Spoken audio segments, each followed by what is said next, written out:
Hello दोस्तों, welcome to our channel ABC matric. मैं हूं पिंटू सिंह। आज हम लोग क्लास 10 की गणित एनसीईआरटी का एक्सरसाइज 5.2 में क्वेश्चन नंबर 13 सॉल्व करने वाले हैं। क्वेश्चन हमारे सामने आ चुका है, 3 अंकों वाली कितनी संख्याएं हैं जो 7 से विभाज्य है। तो दोस्तों, इस प्रकार के क्वेश्चन ही एग्जाम में पूछे जाते हैं। बहुत ही इंपॉर्टेंट क्वेश्चन है, तो इसको बहुत ही ध्यान से समझे दोस्तों, क्योंकि इस प्रकार के क्वेश्चन हमेशा पूछे जाते हैं एग्जाम में। यहाँ पे 3 अंकों वाली है तो आपको 4 अंकों वाली दिया जा सकता है, या फिर 7 से डिवाइड है तो यहाँ पे 10, 8 कुछ भी दिया जा सकता है, बढ़ा भी सकता है या फिर घटा भी सकता है। तो इसको ध्यान से समझे दोस्तों। तो क्वेश्चन हमारे सामने आ चुका है, 3 अंकों वाली कितनी संख्याएं हैं जो 7 से विभाज्य हैं। तो दोस्तों, हम लोग पहले देखते हैं कि कौन 3 अंकों वाली संख्या कहाँ से स्टार्ट होता है। 9 तक 1 अंकों की संख्या है। जैसे ही 10 से स्टार्ट होता है, वहाँ से 2 अंकों की संख्या प्राप्त होने लगती है। 10 से लेकर के 99 तक दो अंकों की संख्या है। जैसे ही 100 आता है, वहाँ से 3 अंकों की संख्या स्टार्ट हो जाती है। तो हम लिख लेंगे यहाँ पे 3 अंकों की संख्या कहाँ से स्टार्ट होती है और कहाँ तक जाती है। तो 100 से स्टार्ट होती है दोस्तों। 100, 101, 102 इस प्रकार से ये 3 अंकों की संख्या स्टार्ट होता है दोस्तों। और ये जाता कहाँ तक है, तो 999 तक, यानी 999 तक जो है 3 अंकों की संख्या होती है। इसके बाद 1000 आ जाता है, जो कि 4 अंकों की संख्या है। जैसे दोस्तों देखिए यहाँ पे 1000, 1, 2, 3, 4, तो ये 1000 के ऊपर नहीं जाना है, 999 तक ही रहना है। 100 से 999 तक के बीच जो कौन कौन सी संख्या है जो 7 से विभाज्य है। तो पहले हम लोग चेक करेंगे दोस्तों कि कौन सी संख्या है जो 7 से विभाज्य है।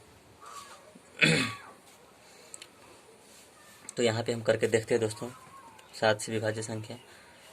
जैसे 100 है, इसमें हम 7 से भाग लगाते हैं, तो 7 से एक बार में आया और यहाँ पे 3 आ गया, 0 आ गया, 7 चौक 28। दोस्तों ये 2 बच गया। कितना आए जो पूरा पूरा कट जाए दोस्तों। तो यहाँ पे मान लेते हैं कि 1 रहता, फिर भी यहाँ पे 3 आ जाता, यहाँ पे 2 रहता, फिर यहाँ पे 4 आ जाता, यहाँ पे अगर 3 रहता तो 5 आ जाता, यहाँ पे 4 रहता तो 6 आ जाता शेषफल।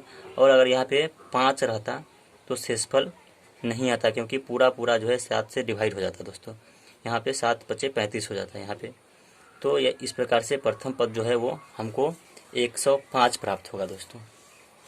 तो एपी जो हमारा तैयार होगा दोस्तों, वो पहला पद जो है 105 होगा। इस प्रकार से हमको कह रहा है कि 7 से विभाज्य होना चाहिए, तो 7 इसमें जोड़ते चले जाएंगे तो हमारा एपी प्राप्त हो जाएगा, यानी 112 हो जाएगा। इसके बाद 119 हो जाएगा। इस प्रकार से आगे का संख्या जो है हम लोग लिखेंगे। और लास्ट के तरफ से देखते हैं दोस्तों, 999 जो है दोस्तों हमको दे दिया हुआ है।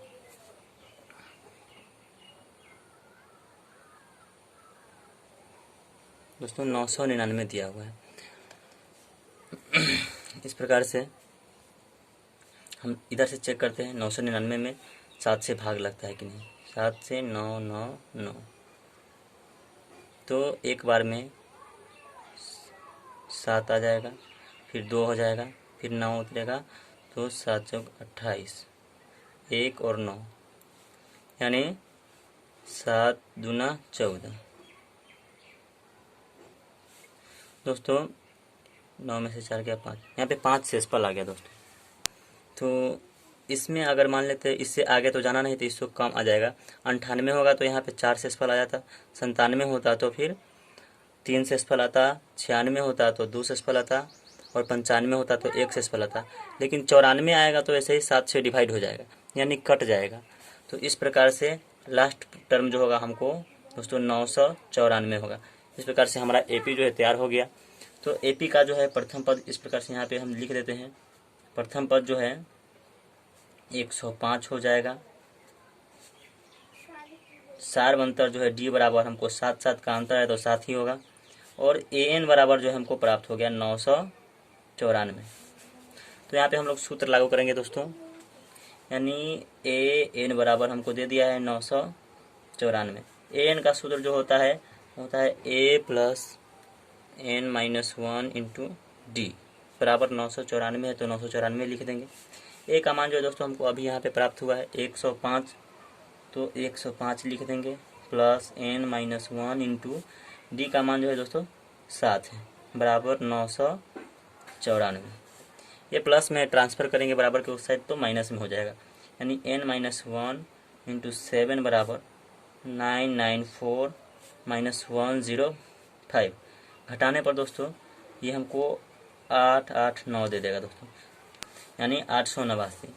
इस प्रकार से n-1 बराबर हो जाएगा 889/7, क्योंकि 7 यहाँ पे मल्टीप्लाई में है, बराबर के उस साइड ट्रांसफर होगा तो ये डिवाइड में हो जाएगा। अब इसको हम काटते हैं दोस्तों, तो 7 से 1 बर्तन में कटेगा और ये आ जाएगा आपको 18, तो 7 दूना 14, फिर 4 और 9 49 हो जाएगा, तो 7 से 7 बार में 49 कट जाएगा, यानी n-1 बराबर जो है 127 हो जाएगा दोस्तों। और n बराबर जो है दोस्तों 127 प्लस 1 यानी 128। इस प्रकार से हमारा टोटल 128 पद है जो 7 से डिवाइड है। तो हम लिख देंगे यहाँ पे कि अतः 3 अंकों की कुल 128 संख्याएं हैं जो 7 से विभाज्य है। इस प्रकार से यही दोस्तों हमारा आंसर हो गया।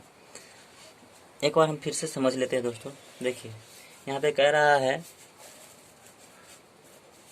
कि 3 अंकों वाली कितनी संख्या है जो 7 से विभाज्य है। तो 3 अंकों की संख्या जो है पहला 100, 101, 102 इस प्रकार से यहाँ से स्टार्ट होता है, 999 तक अंत होता है। तो उसमें से 105 ही ऐसा संख्या है जो प्रथम संख्या 7 से विभाज्य है। उससे पहले 100 और 105 के बीच में कोई ऐसा संख्या नहीं है जो 7 से विभाज्य हो। और लास्ट में 994 में ही है जो 7 से विभाज्य है। 994 के बाद कोई भी संख्या 7 से विभाज्य नहीं है, तो ये लास्ट संख्या हो गया।